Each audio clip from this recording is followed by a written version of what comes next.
خوشبو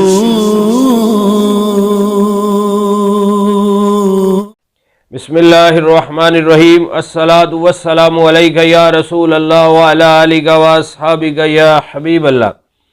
معزز ناظرین و سامعین، مسلم شریف اور مشکوٰۃ شریف میں یہ حدیث شریف ہے جو ہم سننے کی سعادت حاصل کر رہے ہیں۔ حضرت جابر رضی اللہ تعالیٰ روایت کرتے ہیں کہ ہم رسول اللہ صلی اللہ علیہ وسلم کے ساتھ تھے۔ آپ ایک ہی بڑی کشادہ، بڑی کھلی ایک وادی میں تشریف لے گئے، تو وہاں پیارے آقا صلی اللہ علیہ وآلہ وسلم نے قضائے حاجت کا ارادہ فرمایا، تو پردے کے لیے کوئی جگہ نہیں مل رہی تھی، تو پیارے آقا صلی اللہ علیہ وآلہ وسلم نے وادی کے کنارے پر کھڑے ہوئے ایک درخت کو شاخ سے پکڑا اور اسے فرمایا کہ اللہ تعالیٰ کے حکم سے میری فرما برداری کر، میرے ساتھ چل۔ تو وہ آپ کے ساتھ چلنے لگا، جڑوں سے اکھڑ کر آپ کے ساتھ ساتھ چلنے لگا۔ پھر آقا صلی اللہ علیہ وسلم ایک دوسرے درخت کے پاس تشریف لائے، اسے بھی شاخ سے پکڑ کر فرمایا کہ تو بھی میرے ساتھ چل۔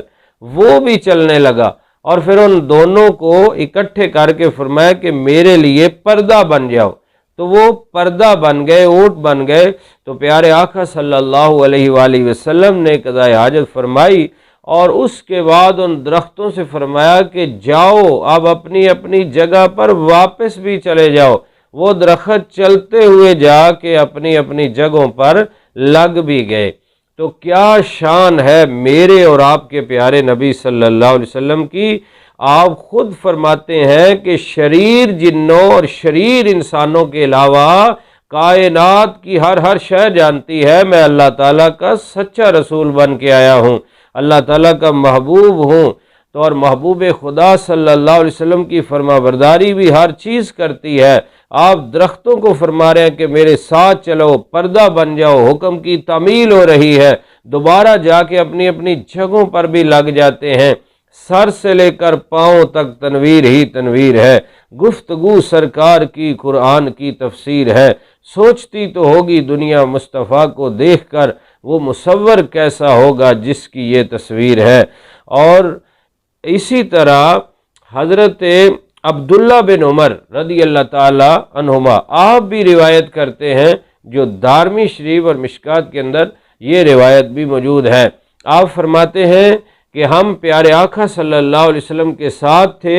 ایک جگہ ایک اعرابی دیہاتی آیا، تو پیارے آقا صلی اللہ علیہ وسلم نے فرمایا کہ کیا تو گواہی دیتا ہے کہ اللہ ایک ہے، وحدہ لا شریک ہے، اسی کی عبادت کی جاتی ہے، اور میں اللہ تعالیٰ کا رسول ہوں۔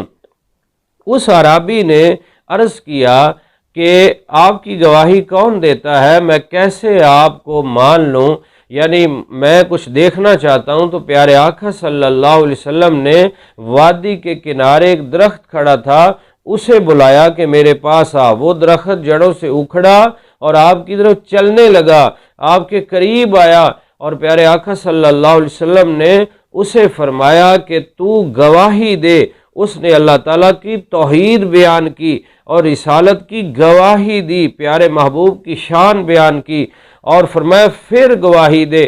3 مرتبہ اس سے گواہی لی، اس نے توحید و رسالت کو بیان کیا، اللہ رسول کی شان کو بیان کیا، اور اس کے بعد فرمایا کہ اس اعرابی کو دکھانا تھا، جا واپس بھی چلا جا۔ وہ درخت پھر چلتا ہوا اپنی جگہ پہ جا کے لگ گیا جہاں وہ کھڑا تھا۔ تو شان ہے میرے اور آپ کے پیارے نبی کی۔ اللہ رب العزت نے کرم فرمایا، فضل فرمایا، ہمیں اپنے محبوب کا امتی بنایا۔ تو جب ہر چیز ان کی فرما برداری کر رہی ہے، تو ہم تو عاشق رسول کہلاتے ہیں، ان کے غلام ہیں، ان کے امتی ہیں، تو ہمیں بھی ان کے ہر حکم کی تعمیل کرنی چاہیے۔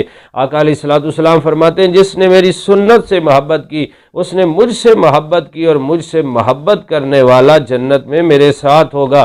اور محبت کی نشانی ہے سنت پر عمل کرنا، اور پھر سنت جو بھی پیارے آقا صلی اللہ علیہ وسلم کا حکم ہے اس کو بدرجہ اولا ترجیح دینا، فرمایا نماز میں میری آنکھوں کی ٹھنڈک ہے، تو ہمیں ہر نماز جماعت کے ساتھ پڑھنی چاہیے۔ اللہ رب العزت ہمیں شان مصطفیٰ، مقام مصطفیٰ سمجھنے، عمل کرنے اور محبوب کا سچا عاشق بننے کی توفیق نصیب فرمائے، آمین۔